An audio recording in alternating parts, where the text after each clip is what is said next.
voltar. Cabe aos empregados observar as normas de segurança e medicina do trabalho, inclusive as ordens de serviço do empregador. Verdade ou mentira, pessoal? A quarta questão. E aí? Tá? Ela está correta? Eu me baseei pelo artigo 158, inciso 1 da CLT. Eu coloquei que estava errado, porque Pode falar. não está igual a literalidade do parágrafo. Acho que é parágrafo. Qual é o parágrafo que vocês viram? E qual é o artigo que vocês estão falando? Esse daí que a moça falou. Eu não sei. Eu vou ver o trabalho aqui. Qual é o artigo que vocês estão vendo aí, gente? Qual é a lei aqui? É o 158, inciso 1 da CLT. 158, né? Deixa eu botar aqui. 158. Cabe aos empregados observar as normas de segurança e medicina do trabalho, inclusive as instruções que tratam o item 2 do artigo anterior. Então, ela está... E a gente vai ler aqui. Vamos ler. Cabe aos empregados observar as normas de segurança e medicina do trabalho, inclusive as instruções de que trata o item 2 do artigo anterior. E o que trata o item 2, só para a gente concluir? Instruir os empregados através de ordem de serviço quanto à precauções a tomar no sentido de evitar acidentes de trabalho ou doenças ocupacionais. Então, isso aqui que a gente está falando que cabe aos empregados. E o que a gente tem aqui na quarta questão? A gente tem que cabe aos empregados observar as normas de segurança e medicina do trabalho, inclusive as ordens de serviço do empregador. Correto?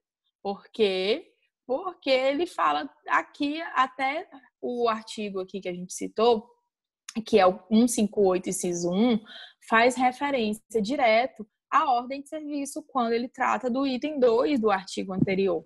Então, por isso que a questão está correta nesse sentido. Por quê? Porque cabe aos empregados observar as normas de segurança e medicina do trabalho. Isso aqui a gente tem na primeira parte do artigo.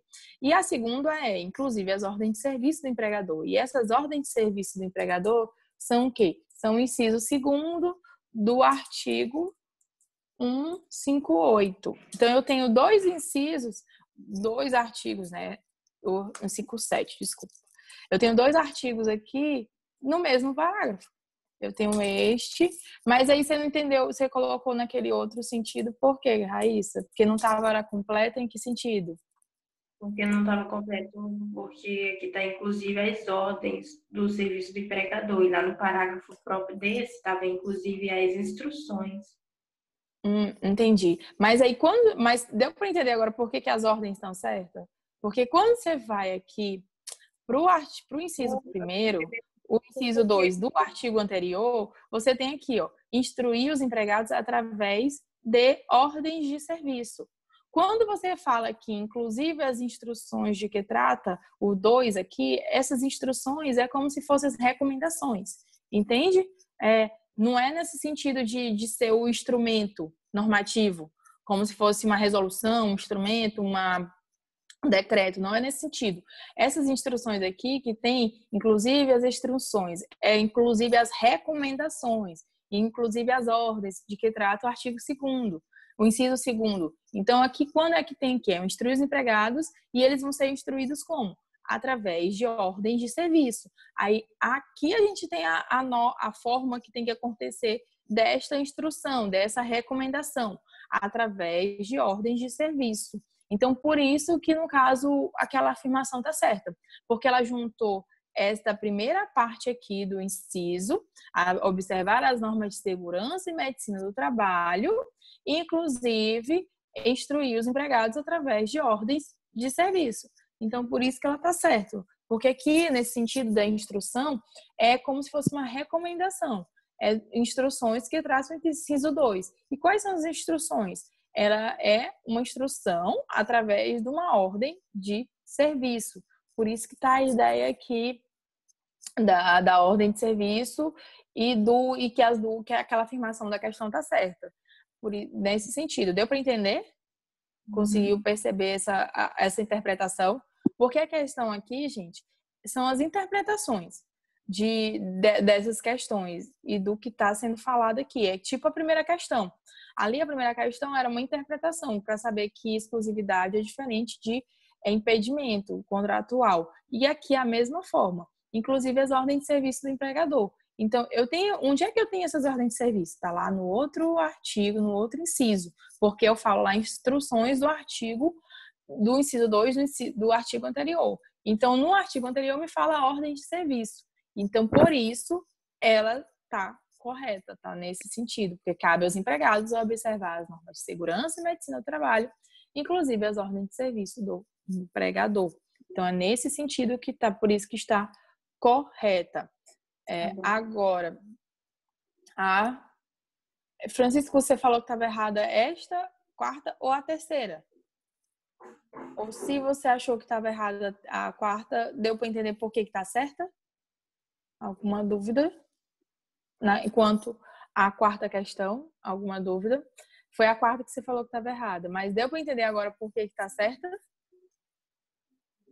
Por que ela está certa nesse sentido da minha explicação agora? Da explicação, sim. Tá. Se alguém tiver dúvida, pode falar aqui no chat, pessoal, porque eu não estou conseguindo acompanhar muito, é o WhatsApp lá do grupo. Então, dê preferência para responderem as coisas aqui no WhatsApp, tá? Desculpa, no bate-papo. Por favor.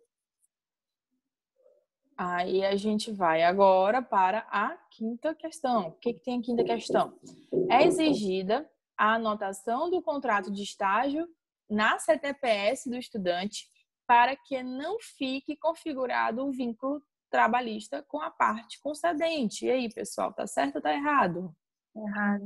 Tá errado. Tá errado. E por que tá errada? Por que tá errada? Se não é a CTPS não está entre o rol dos requisitos. E sim a termo de compromisso. Isso mesmo. Tá errado porque essa aqui não é na CTPS que eu tenho que vir fazer esse vínculo. Eu tenho um chamado aqui, termo de estágio. Eu tenho um termo de estágio. E vocês sabem me dizer quem tem que participar desse termo de estágio? Acho que é o concedente, como é o nome? O próprio estudante e tem o supervisor, a pessoa da faculdade que tem que estar lá, não tem não? Bora lá. É isso, mas é isso mesmo, Raiz. Quem mais? Quem fala? Tem não. Tem os três, ó. Vamos lá. Quem está no termo de estágio? Quem está no termo de estágio é o estagiário. Certo? A empresa e a faculdade. A empresa, que ele está fazendo o estágio. Né? E a faculdade. E a instituição de ensino. Eu vou botar instituição porque não é só nas faculdades que tem estágio, tá? Instituição de ensino. Então, são esses três aqui que eu tenho o termo de estágio. Eu tenho um termo de estágio entre esses três sujeitos. E a gente não é na CTPS que eu tenho que assinar do estagiário. Eu tenho que assinar um termo de estágio entre o estagiário, a instituição de ensino e a empresa que fornece, que está fazendo esse estágio. Então, eu tendo esses três fazendo esse estágio, esse termo de compromisso, eu tenho a formalização de um estágio. E além de ter o cumprimento dos outros requisitos, que entre eles é que o estagiário esteja matriculado e esteja frequentando regularmente a instituição de ensino, né? Então, eu tenho os outros requisitos que também devem ser cumpridos. Mas o essencial quando eu estou tratando de estágio, que eu tenho um termo de estágio e que o estudante esteja matriculado e frequentando a instituição de ensino para eu ter essa formalização e a caracterização de um estágio. Se eu não tiver termo de estágio, se eu não tiver o aluno matriculado, eu não tenho estágio, eu tenho um emprego normal, porque o estágio ele tem a configuração total de um emprego. Eu tenho tudo que eu tenho uma relação de emprego, tem um estágio. O que faz a diferença aqui do estágio para uma relação de emprego é justamente o termo de estágio e a questão da matrícula do estudante e a frequência dele na instituição de ensino. Então, por isso que eu tenho um estágio. Se eu não tiver nenhum desses dois, ou só um não tendo o outro, eu não tenho estágio, gente. Por isso, tem que ter cuidado quando você está fazendo estágio, porque senão pode configurar, quase certo que se configura uma relação de emprego nessas situações, certo? Então, aqui eu acho que não tem... Fale, pode falar, Leica. Essa questão da presença da instituição não é a presença física, mas a gente tem que pegar o documento e ir até a instituição para que ela assine? Tem. O termo de estágio tem que estar assinado pelos 3. E a presença, no caso aqui, é a frequência mesmo. É a chamada todo dia. Todo dia você tem que ir para a aula. Nos dias que tem aula, você tem que estar na aula. Ou então, se é, por exemplo, EAD, nos dias que tem prova ou que tem a frequência do que você assistiu à aula no sistema. Isso tudo é a ideia de frequência. A ideia da frequência do aluno é justamente todo dia assistir a aula. É isso que é a ideia aqui do estágio. Eu estou matriculado, mas eu tenho que, além de estar matriculado, eu tenho que estar frequente na aula. Eu tenho que estar frequente na faculdade, não é só apenas matricular. Por isso que tem esses outros requisitos também aqui. E a ideia do termo é que ele tem que ser assinado pelas 3 partes. As 3 partes têm que assinar. Tanto o estagiário, quanto a instituição de ensino, quanto a empresa que eu estou fazendo o estágio. Todos eles têm que assinar esse termo. Certo? Agora a gente vai para a 6ª questão. Se tiverem dúvidas de novo, podem falar. Não, pode falar normalmente, gente. O microfone de vocês está ligado para isto, a gente está conversando e é uma revisão, então é para tirar dúvidas. Podem tirar as dúvidas de vocês. Na caracterização, 6ª questão, na caracterização do grupo econômico para fins trabalhistas, segundo disposição seletista, ou seja, ele quer saber o que está na CLT, já vou dar essa dica para vocês.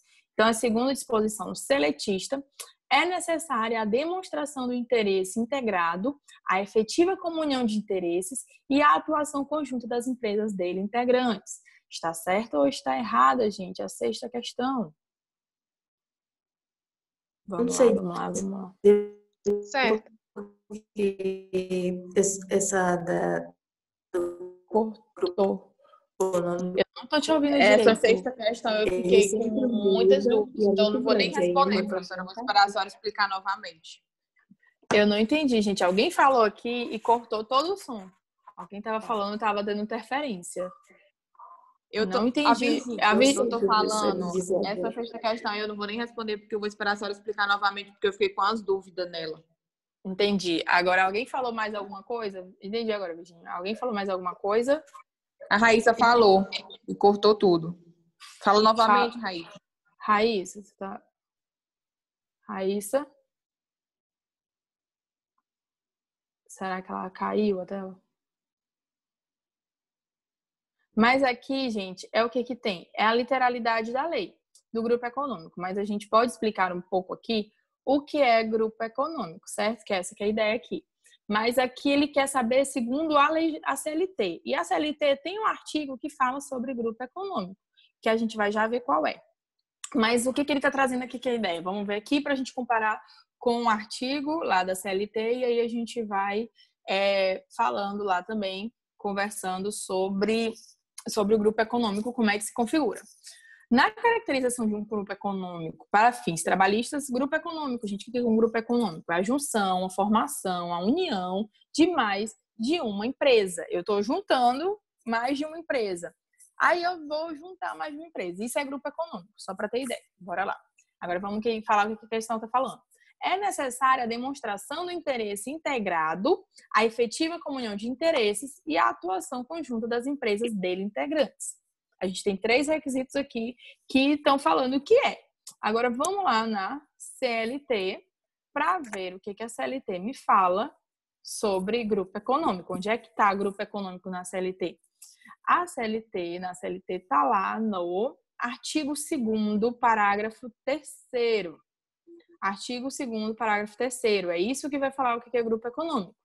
Quando falo que não caracteriza grupo econômico a mera identidade dos sócios. Mas o que caracteriza, então, o grupo econômico? Sendo necessárias para a configuração do grupo a demonstração do interesse integrado, a efetiva comunhão de interesses e a atuação conjunta das empresas dele integrantes.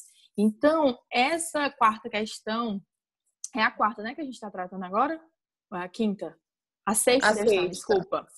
A sexta questão está correta. Por que ela está correta? Porque ela me traz todos esses integrantes aqui do parágrafo 3º do artigo 2º.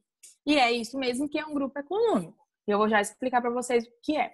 Então, lá ele fala que eu tenho a demonstração do interesse integrado, a efetiva comunhão de interesses e a atuação da conjunta das empresas dele integrantes. Então, o que eu tenho que ter num grupo econômico, gente? O que eu tenho que ter para configurar um grupo econômico?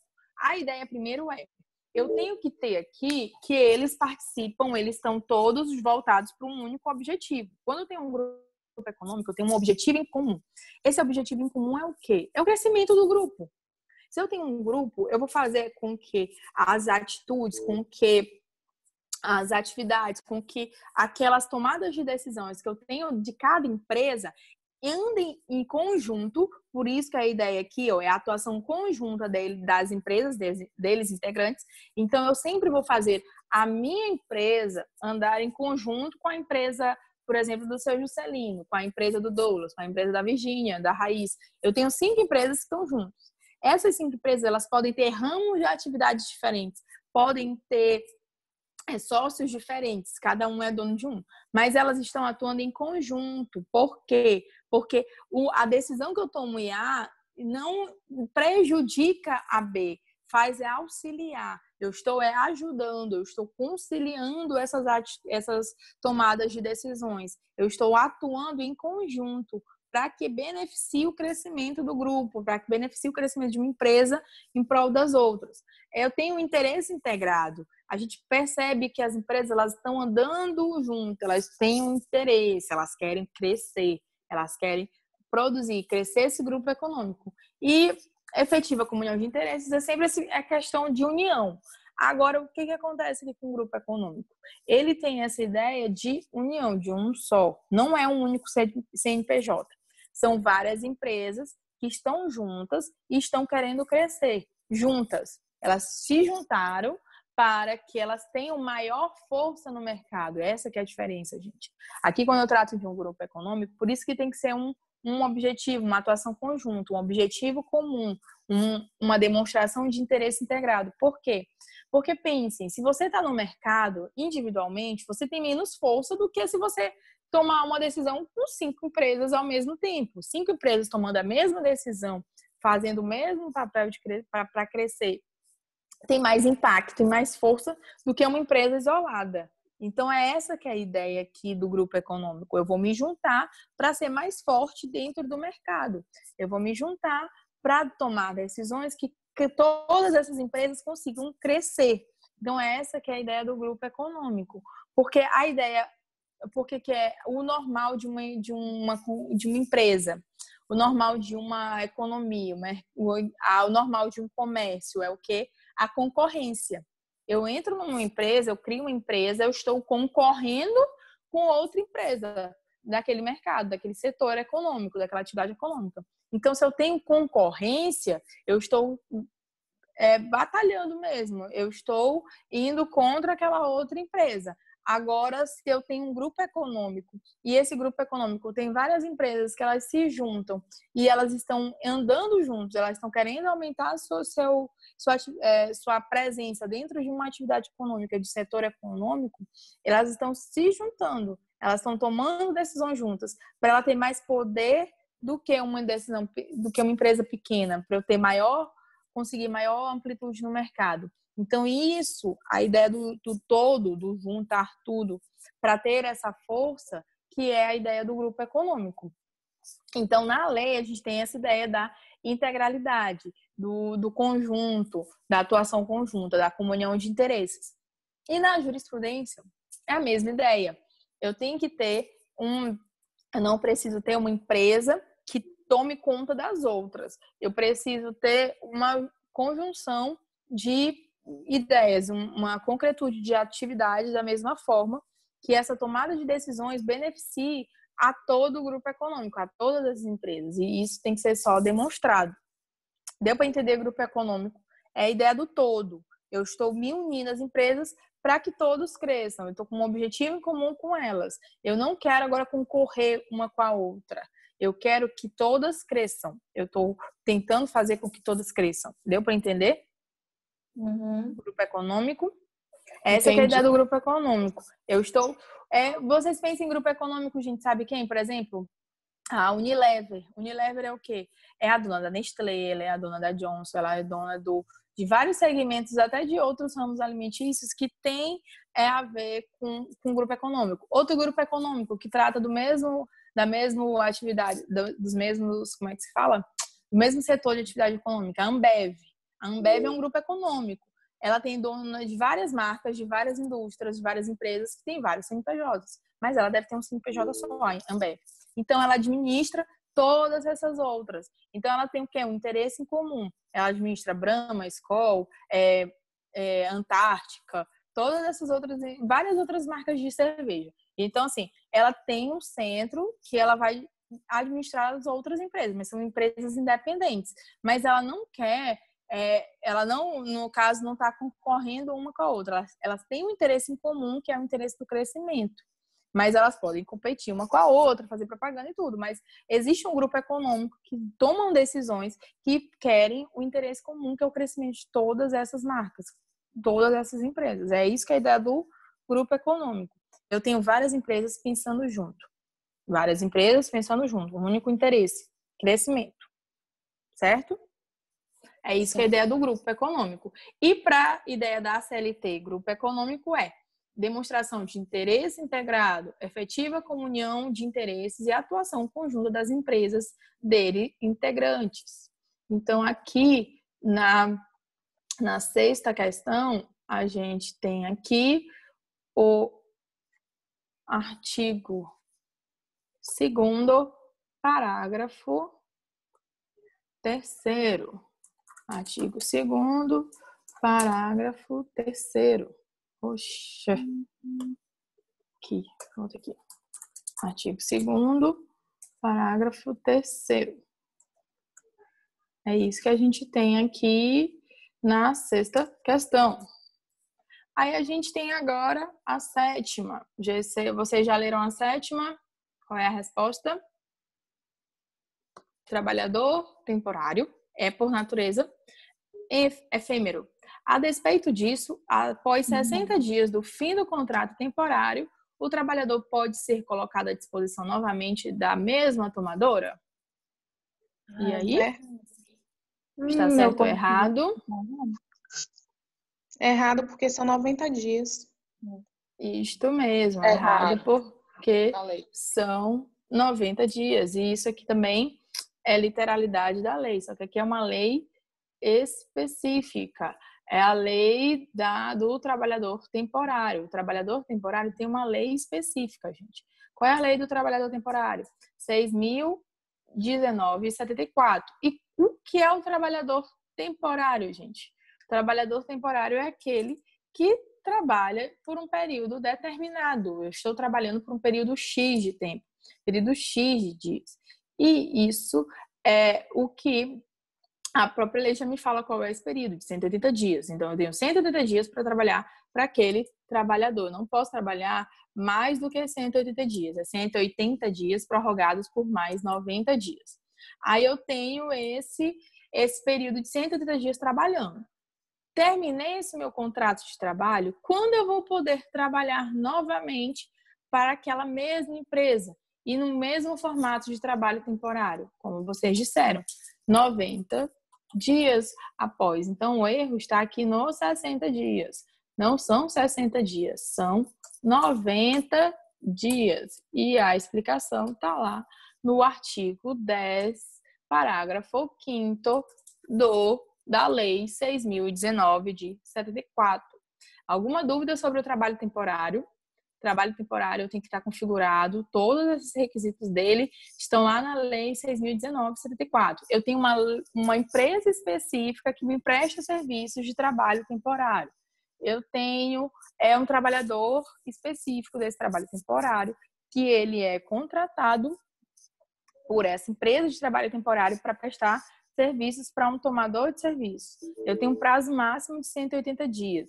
Essa empresa de trabalho temporário tem todos os requisitos e formalidades que ela tem que preencher. Ela tem que ter como objetivo, uma das suas atividades, fornecer mão de obra temporária, para ela poder contratar trabalhadores temporários e para ela ter esse contrato de trabalho temporário de, no máximo, 180 dias. Então, eu tenho uma especificidade de contrato de trabalho aí, certo? Um trabalho específico. Alguma dúvida sobre trabalho temporário?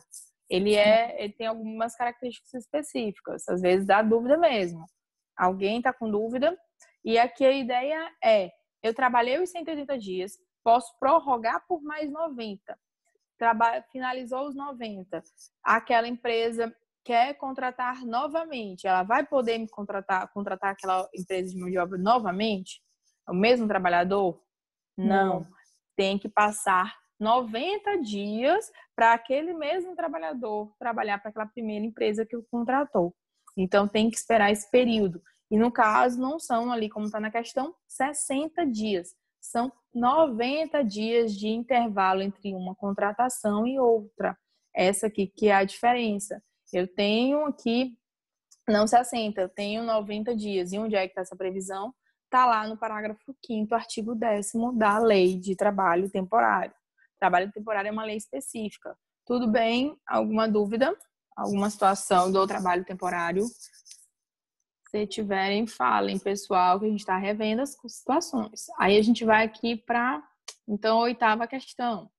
Já vamos para... Diga, Raiz. Falar alguma coisa? Alguém? Pode falar aqui também no bate-papo, gente, se vocês não quiserem falar ao vivo. Mas vamos lá. A questão 8ª. Qual é a resposta da 8ª? Isso aí vai demorar um pouquinho mais se vocês não responderam antes. Então, esperar vocês falarem, estudarem um pouquinho. Oi. Eu tenho uma dúvida, porque foi o que eu lhe falei, né? Que ele sempre tem no ar. né? Eu não sei dizer muito bem. O Francisco tá me dizendo aqui que é a letra C. Então, você não vai nem chutar, Raíssa. Eu vou colocar a letra A, porque... Letra A? Não, eu vou colocar a letra A. Eu vou ver aqui no decorrer, porque eu não sei. Tá. Então, mas agora vamos analisar uma por uma. Eu só quero que vocês me deem logo uma resposta para saber, né? O que é e o que não é. Eu coloquei a letra A. Eu aposto que a letra A. Se eu perder com o Francisco, depois a gente se acerta. Então, eu tenho letra A, eu tenho letra C, eu tenho letra E da Virgínia. Quem mais, gente? Quem dá mais? Essa aqui tá bem diferente das respostas. Então, vamos lá.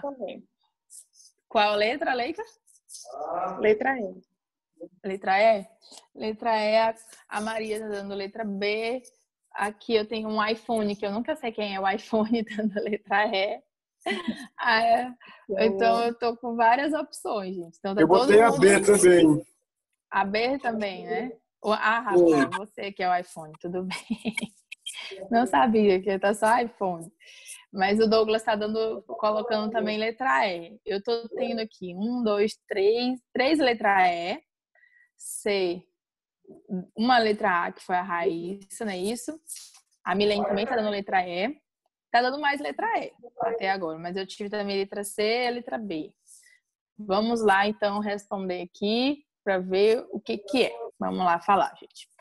A primeira afirmação aqui. O trabalhador avulso é aquele que presta serviços a vários tomadores por intermédio de uma entidade incumbida de administrar a mão de obra previamente habilitada. Certo ou errado? Está certa. Está certa. Está certa.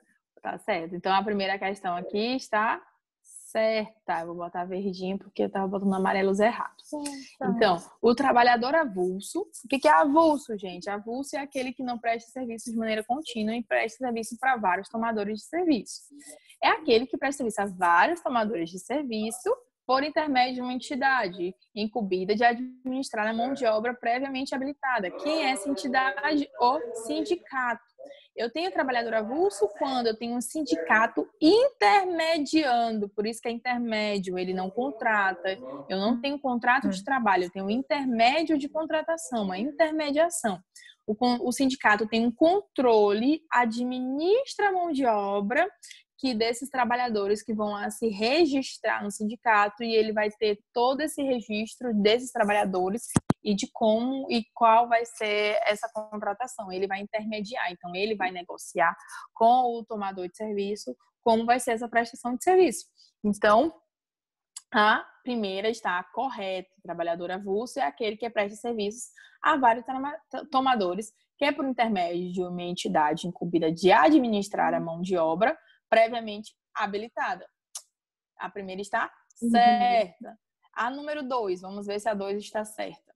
O trabalhador eventual, aqui já é outro, é um eventual. É aquele que presta serviços descontínuos a vários tomadores de serviço. Correto também. Eu tenho um trabalhador eventual. Oi.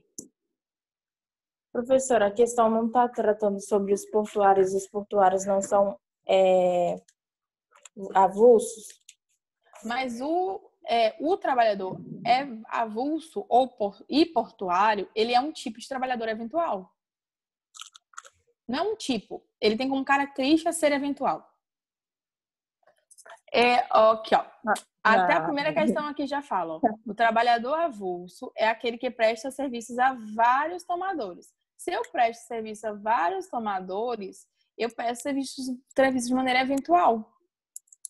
A ideia do eventual é serviço descontínuo. Eu não tenho uma continuidade na prestação de serviços.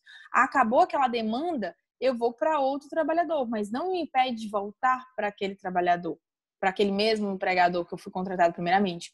O trabalhador avulso, ele é um tipo, ele tem como característica a eventualidade. Ele não tem a ideia da continuidade. Por que não tem a ideia da continuidade? Porque aquele trabalho não tem um ciclo eterno. Ele vai acabar, ele se encerra.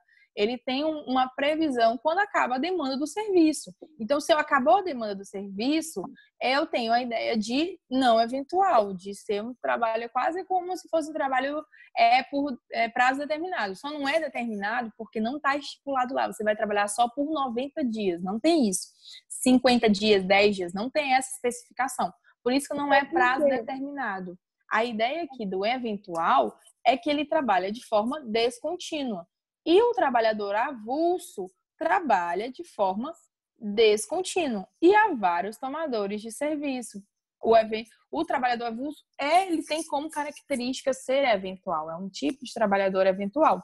Só não se confunde com o eventual. Por quê? Porque o avulso ele tem que ter intermediação de um sindicato. Então, se eu tenho uma intermediação de sindicato nessa contratação, eu tenho um trabalhador avulso.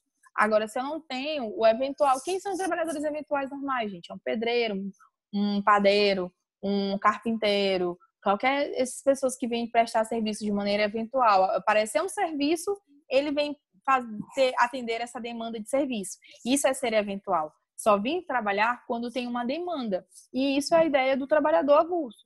Ele vem trabalhar quando tem uma demanda de serviço. Então, por isso que é não contínuo, né? É descontínuo. Mas aí, o avulso, ele tem como característica, além dessa ideia de só trabalhar quando existe demanda, a ideia da intermediação de um sindicato. Então, por isso que a 2 também está correta. O trabalhador eventual é aquele que presta serviços descontínuos a vários tomadores de serviço. Mesmo se não fizer referência direta aqui ao avulso, a afirmação está correta, que o eventual é essa mesma situação dele. Ele presta serviço descontínuo a vários tomadores de serviço. É isso que é a característica do eventual, é a descontinuidade. Então, por isso que a 2 está correta. Então, o que a gente tem aqui? Tem que pensar de que está errado, porque a gente não está tratando do eventual em si. Mas enfim, a Mas, senhora disse que tá certo. Raíssa, o avulso é um eventual. Eu entendi, professora, mas a gente não está se referindo ao eventual. A gente tá Mas se a gente referindo... faz referência ao eventual porque o trabalhador avulso é eventual. Mas ele tem umas das suas especificidades. Tem, mas uma das características dele é ser eventual. Pô, eu não estou acreditando nisso, não. Na minha cabeça não está certo, não. Uma das primeiras coisas que a gente fala da aula do trabalhador avulso é que ele é eventual. Ele presta serviço de forma descontínua a vários tomadores de serviço. Isso é ser eventual. Só que o que difere ele do eventual, de um trabalhador eventual normal, para um trabalhador, para ser avulso, é a questão do intermédio do sindicato. Mas ele é um trabalhador eventual. Só que a intermediação da contratação aqui tem que ter um sindicato, mas ele é eventual, ele trabalha de forma descontínua para vários trabalhadores. A avulso tá a mesma ideia, se você ler da primeira questão ali, tá da mesma do inciso primeiro, né? A primeira afirmação tá igual à afirmação do segunda. É aquele que presta serviço a vários tomadores. É a mesma ideia. O eventual presta serviço a vários tomadores e de forma descontínua. Ele é um trabalhador eventual. O avulso é um trabalhador eventual, só que ele tem como especificação a contratação por um sindicato, a intermediação de contratação por um sindicato. E isso que vai o diferenciar de um trabalhador eventual normal. Ele tem essa especificação, mas ele tem como característica ser eventual. Então, por isso que a 2 está correta também. Ele tem essa questão de ser eventual. Não tem como não ser um avulso, um eventual. Ele não trabalha de forma contínua. Porque você tem que falar o quê? Ele vai trabalhar continuamente ou de forma eventual? Esse trabalhador é de forma eventual. É a mesma ideia de um trabalhador que tem prazo determinado. O trabalho dele é contínuo ou descontínuo? É descontínuo, porque tem um prazo para acabar. Então, não é contínuo. Se eu tenho um trabalhador, por exemplo, um contrato de trabalho por prazo determinado. Esse contrato de trabalho por prazo determinado, ele é descontínuo ou contínuo? Ele é descontínuo, porque vai acabar. Só que ele tem um prazo para acabar. E é esse prazo que vai fazer com que essa característica específica dele não seja um trabalhador eventual. Essa que é a questão. A eventualidade aqui é uma característica dele, do próprio trabalhador avulso. Então, por isso que as 2 está verdadeira. Aí a gente vem agora para a terceira aqui. A gente já viu aqui pelas afirmações que a 1 e 2 só pode ser agora aqui a letra C ou a letra E. Bora lá. Terceira afirmação. Trabalhador avulso portuário é aquele que deve ser requisitado junto aos operadores portuários? Não é os operadores portuários. Eles devem ser requisitados aqui aos sindicatos. São os sindicatos que têm esse controle dos trabalhadores avulsos. São os sindicatos que têm esse registro, que está bem aqui, como foi aqui no primeira afirmação. Ó. Administrar mão de obra previamente habilitada. Quem faz essa habilitação? Os sindicatos. Então, são os sindicatos que são requisitados para fazer essa contratação. Então, o trabalhador avulso portuário é aquele que deve ser requisitado junto aos sindicatos, não aos operadores portuários. Aí a gente tem que a terceira, então, tá errada. Aí a gente vem para a quarta. O órgão geral de mão de obra dos operários responde pelos prejuízos causados pelos trabalhadores portuários avulsos aos tomadores de serviços ou ao terceiro. Falso também. Ele não responde pelos prejuízos porque não há questão de vínculo. Eu não tenho vínculo com aquele empregado, eu não tenho vínculo entre o sindicato. Esse órgão aqui, gente, é interno do sindicato, tá? Esse OGMO é um órgão interno do sindicato. E ele não vai responder o sindicato pelos prejuízos causados pelos trabalhadores portuários, avulsos. Por quê? Porque ele não tem vínculo, ele está lá só intermediando a contratação. Então, como não possui vínculo, eu não possuo responsabilidade naquela contratação. Eu estou intermediando. Então, se eu não tenho vínculo empregatício, eu não tenho vínculo, eu não tenho respaldo naquela contratação, eu não tenho influência naquela contratação, eu não tenho por que ter responsabilidade por esse prejuízo causado. Por quê? Porque eu não tenho vínculo, eu não tenho essa questão de responsabilidade do meu empregador pelos meus funcionários. Se tivesse, Se eu tivesse um vínculo, eu poderia falar que essa empresa tem responsabilidade por qualquer prejuízo que o empregado dela me faça. É como se fosse uma contratação normal. Eu contratei alguém que era empregado de uma empresa. Aquele empregado trouxe um prejuízo, fez um serviço mal feito, me deu um prejuízo, aquela empresa responde pelo serviço mal feito desse empregado. É a mesma ideia. Mas aqui não tem isso, por quê? Porque eu não tenho vínculo. O sindicato está apenas intermediando. Então, como não tem vínculo, o sindicato não responde pelos prejuízos. Então, por isso que a quarta também está errada. E sobra a quinta questão, que por dedução nós temos que ela está certa. O que a quinta questão fala aqui? O ingresso no registro do trabalhador portuário, deixa eu botar logo verde aqui. O ingresso no registro do trabalhador portuário avulso depende de prévia eleição e respectiva inscrição no cadastro. Correto. O sindicato que tem esse respaldo aqui, que ele tem essa função de inscrever no cadastro do sindicato os trabalhadores portuários avulsos e também tem uma eleição. Essa eleição aqui, gente, é só a questão do cadastro, de verificar se esse trabalhador tem todas as características e possui, às vezes, experiência, às vezes, informações que o sindicato exige para aquele cadastro. Então, por isso que essa prévia eleição. Então, o ingresso no registro... Diga, Raíssa. Então, essa eleição é a seleção que está no artigo. No artigo Isso, é uma seleção. Essa eleição aqui é para saber se ele está fazendo todo. Não é que vão votar, eu vou votar se ele vai entrar ou não no sindicato. Não é isso. É saber se ele cumpriu os requisitos. Eu vou prévia eleição e respectiva inscrição. Eu vou ver se cumpriu os requisitos que o sindicato está querendo, né? Está exigindo, cumpriu, e vai inscrever ele no cadastro do sindicato. Aí eu cumprido esses requisitos aqui, agora ele está inscrito no registro e eu posso agora intermediar a contratação dele com qualquer empresa portuária ou com qualquer empresa lá de trabalho avulso, certo?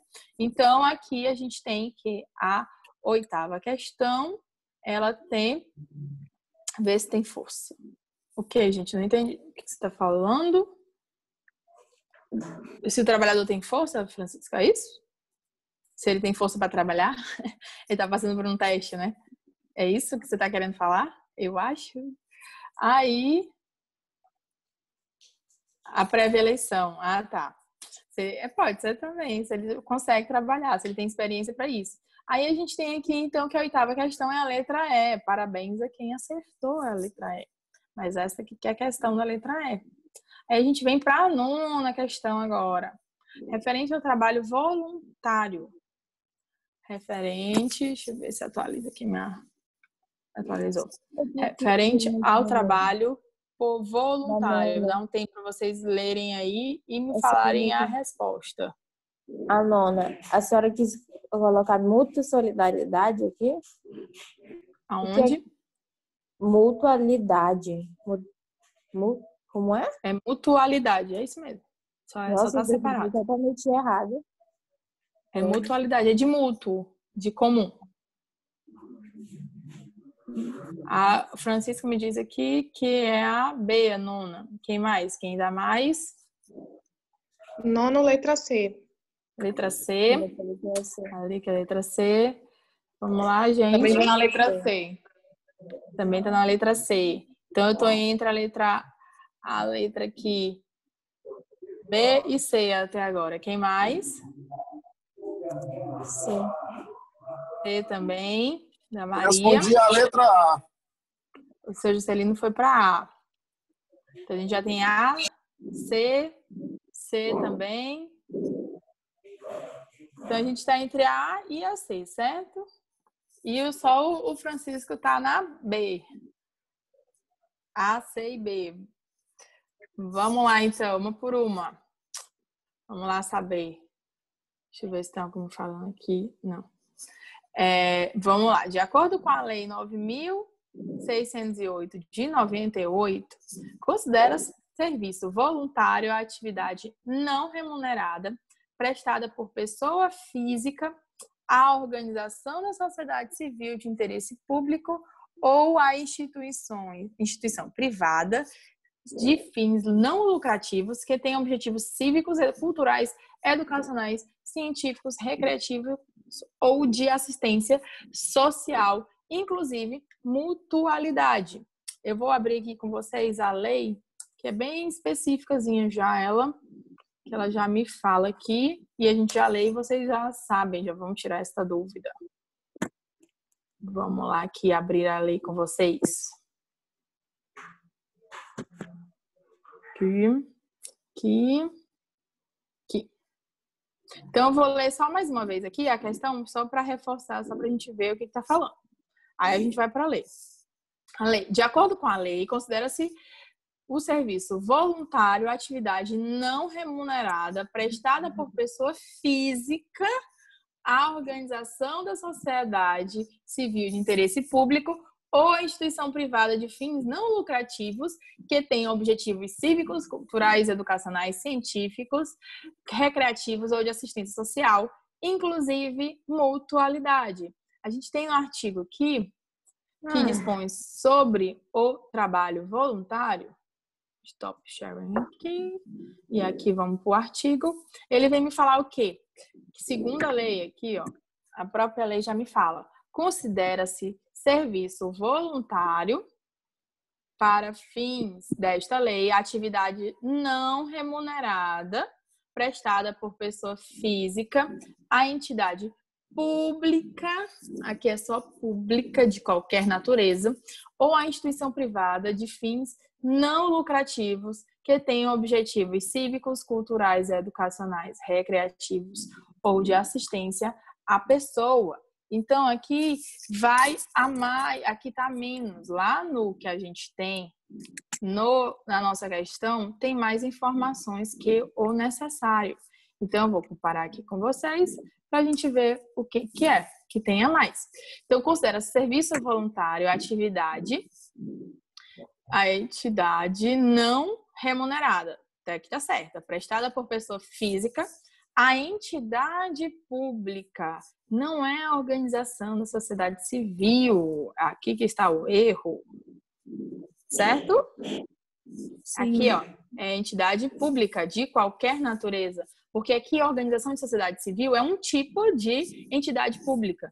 Então, eu tenho vários tipos de entidades públicas de qualquer natureza. Eu tenho autarquias, eu tenho fundações, eu tenho sociedades da organização civil também. Então, eu tenho outras naturezas de pessoas pessoas de natureza pública que também podem ser instituições voltadas para o trabalho voluntário. Então, a resposta está errada só por limitar aqui o interesse público nas organizações de sociedade civil. Então, por isso que a afirmação da primeira está errada. Então, no caso aqui, não vai ser a primeira está errada por essa questão. O resto é tudo certo, ó. Ou a instituição privada de fins não lucrativos que tenha objetivos culturais, cívicos, educacionais, recreativos ou de assistência à pessoa. Inclusive mutualidade. A mutualidade é comum, é o bem comum. Então, tá tudo certo. O que vai aqui falar que está errado aqui é a ideia da organização da sociedade civil, que ela tem aqui limitando a natureza da pessoa que eu digo pessoa pública, tá? Aí a gente vem pro... Oi, Leica. Diga. Aqui na letra da lei não fala inclusive mutualidade. Também não caracterizaria como errada ou não? Pode falar também, porque aqui ele está pegando a literalidade da lei. Então, se eu estou literal, e aqui ele está falando segundo a lei, né? De acordo com a lei. Então, isso. Por a lei não trazer a questão da mutualidade, você também pode botar aqui que essa parte também está errada. Por ele estar pedindo a mutualidade. Porque aí a gente tem que ir pela literalidade mesmo, como está pedindo a questão, já que ela está nesse sentido. Então, pode-se colocar também que essa parte está errada. Mas a mutualidade aqui é a idade do bem comum. Então, por isso que ela não estaria tão errada. Mas por a lei não tratar, pode-se dizer que ela está nesse sentido errada. Aí a gente vem para o inciso 2. O serviço voluntário não gera vínculo empregatício, nem natureza trabalhista, previdenciária ou afim. Isso está correto. E onde é que está essa questão correta aqui? Está lá também na própria lei. A própria lei vem me falando que ele não gera vínculo, que não tem qualquer outro tipo de natureza. Aonde? No parágrafo 1º, parágrafo único aqui, ó, do artigo 1º da lei de serviço voluntário. O serviço voluntário não gera vínculo empregatício nem obrigação de natureza trabalhista, previdenciária ou afim. Então, eu tenho a ideia aqui que não tenho nenhum tipo de obrigação gerada a partir desse serviço voluntário, nem de natureza trabalhista, nem de natureza previdenciária ou qualquer outro tipo de natureza que decorra, de obrigação que decorra desta minha prestação de serviços voluntário. Então, a segunda está correta. O serviço voluntário não gera vínculo empregatício nem obrigação de natureza trabalhista, previdenciária ou afim. Aí vamos para o terceiro. O serviço voluntário será exercido mediante a celebração de termo de adesão entre a entidade pública ou privada e o prestador de serviço voluntário, dele devendo constar o objeto e as condições do seu exercício. Verdade também. Essa questão aqui, ela também está verdadeira. E a gente está verdadeira onde, gente? Na própria literalidade da lei, de novo. A lei de serviço voluntário também é específica nesse sentido, aonde no artigo 2º, o serviço voluntário será exercido mediante celebração de termo de adesão entre a entidade pública ou privada. Então, eu tenho um termo de adesão entre a entidade pública ou privada e o prestador de serviço voluntário. Eu tenho um contrato, eu tenho um termo de adesão, dele devendo constar o objeto e as condições de seu exercício. Então, eu tenho esse termo de adesão aqui, que não é um contrato porque não gera obrigações entre as partes, já que ele é voluntário, ou seja, sem remuneração, mas eu tenho um termo de adesão que ele vai ter condições do exercício, ele vai ter o objeto desse termo de adesão, desse trabalho voluntário, como ele vai ser desenvolvido. Então, a terceira afirmação aqui também da questão está correta. Aí a gente vem agora para as outras, para a última afirmação. Olha aí, pública ou privada. No caso, nesse sentido de que, Douglas, você está dizendo pública ou privada em que sentido? Porque, no caso, a entidade pode ser pública ou privada. E ela pode ser pública ou privada de acordo com o que a gente viu até aqui no primeiro, no 1. Por quê? Porque o 1 me fala aqui que são entidades públicas ou de qualquer natureza, entidade pública de qualquer natureza ou instituição privada. Então, por isso que aqui é entidade pública ou privada. Por isso que tem essa característica de que está certo, pública ou privada. Porque até o inciso 1, o artigo 1º aqui da lei já me fala que a entidade pode ser pública ou privada, que essa pessoa física está trabalhando lá voluntariamente. Então, por isso que está correta a 3. E a 4? O prestador de serviço... professora. Oi, diga, Douglas. Sim, eu estou dizendo a tecnia que está existindo aí, né? Sociedade civil prestada por pessoa física à organização da sociedade civil de interesse público, que é lá na 1, tá? Porém, aí na 3, ele diz, então, quer dizer, legítima a instituição privada, certo? Com o termo. Então, quer dizer, por isso que eu fui nessa linha. Se uma vez se fala de privada e legítima-se ela, então legítima-se a primeira também por conta da tecnia. Houve uma tecnia. Só que a ideia da tecnia aqui não é em questão a relação da privada, a entidade privada. O que está diferente aqui é o do público, porque a organização da sociedade civil de interesse público é só um tipo de entidade pública. Essa que é a diferença, entende? Não é em relação à entidade privada, não. É a entidade pública. Aqui a gente não tem a formalização do trabalho voluntário apenas quando a gente trata de organização da sociedade civil de interesse público. A gente pode ter também trabalho voluntários para outro tipo de entidades públicas. Eu posso ter trabalho voluntário dentro de uma entidade pública que tem o formato de uma fundação, que tem o formato de uma autarquia, que tem um formato de outro tipo de sociedade, de perfil de entidade pública, só que sem fins lucrativos. Eu tenho uma autarquia, eu tenho né? as OCIPs, as organizações sociais, eu tenho também as fundações. Então, mas só que o que acontece? Num primeiro, ele está limitando só as organizações da sociedade civil, entende? Ali está limitando. Por isso que ela está errada. Essa outra parte aqui, que tem aqui embaixo, eu coloquei essa aqui, ó. Então, aqui, tanto que ele fala, que é o que está na literalidade da lei, ele fala a entidade pública de qualquer natureza. Então, eu tenho qualquer tipo de natureza de entidade pública que preste serviços de não fins lucrativos. Agora, aqui na lei, na questão, me fala só da OCIP, da Organização de Sociedade Civil de Interesse Público. Ela não vislumbra a fundação e não me fala das organizações sociais e de qualquer outra entidade pública voluntária. Então, por isso que a primeira está errada. É porque ela tem uma limitação. A OCIP é um tipo de entidade pública sem fins lucrativos. É um tipo. Aí, por ser um tipo, e não está vislumbrando as outras entidades públicas.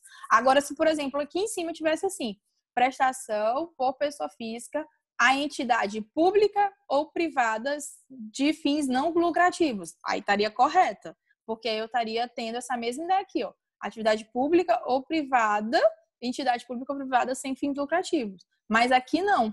Aqui na primeira ele está limitando o tipo de pessoa, o tipo de entidade, né? O tipo de entidade pública, que aqui está só nas OCIPs. Então, como está limitado, está errado, porque tem que ser qualquer tipo de pessoa, de entidade pública sem fins lucrativos. Deu para entender? É porque a primeira está limitando. E enquanto que a terceira está falando todo mundo, entidade pública ou privada sem fins lucrativos. Agora, a primeira não, a primeira me limita. A primeira fala que é somente as OCIPs, entende? Porque eu tinha tirado a limitação, porque ela traz, em um momento, sociedade civil de interesse público. Aí, vírgula. Sim.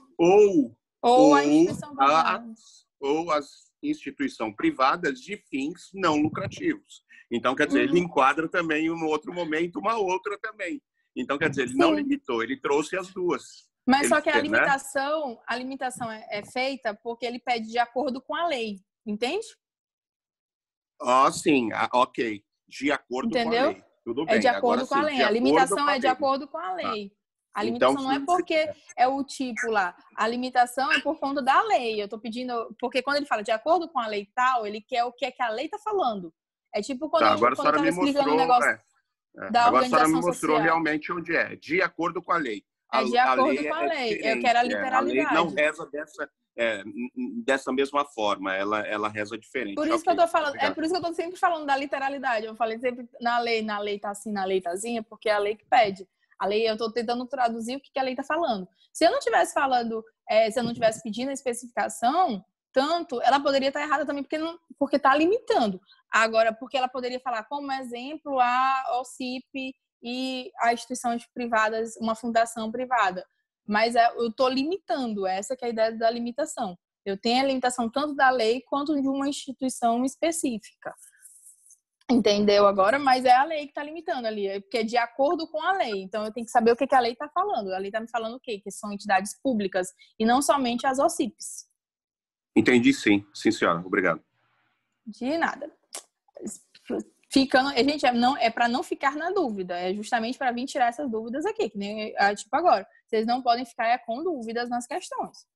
Nem na interpretação de como é que tem que interpretar, como é que tem que falar, porque aqui eu estou pegando questões que foram de concursos públicos. Então, é a ideia de como interpretar até uma questão de um concurso público, do que o enunciado está querendo, de como é que tem que se ter essa interpretação.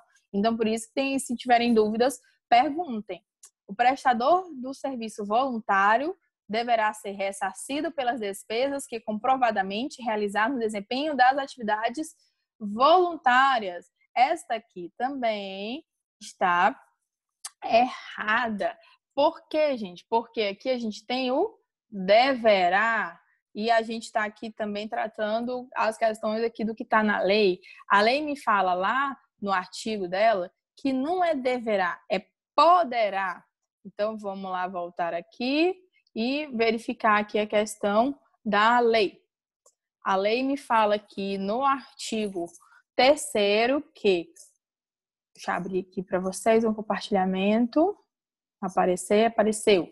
O prestador de serviço voluntário poderá ser. Então, eu não tenho uma obrigação de dever ser ressarcido, ele poderá ser ressarcido pelas despesas que comprovadamente realizar no desempenho das atividades voluntárias. É a questão de eu estar trabalhando voluntariamente, eu tenho despesas de deslocamento, eu tenho despesas de, às vezes, de moradia ou qualquer outro tipo de despesa para eu trabalhar voluntariamente, para fazer aquele trabalho.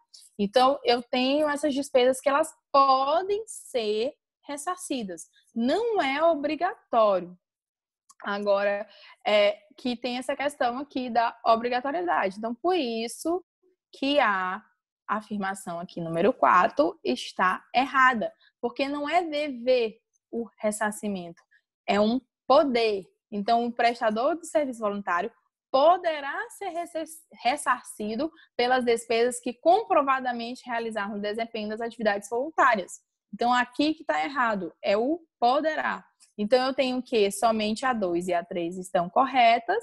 Então, aqui a gente tem a letra C como correta. Parabéns a quem acertou, pessoal.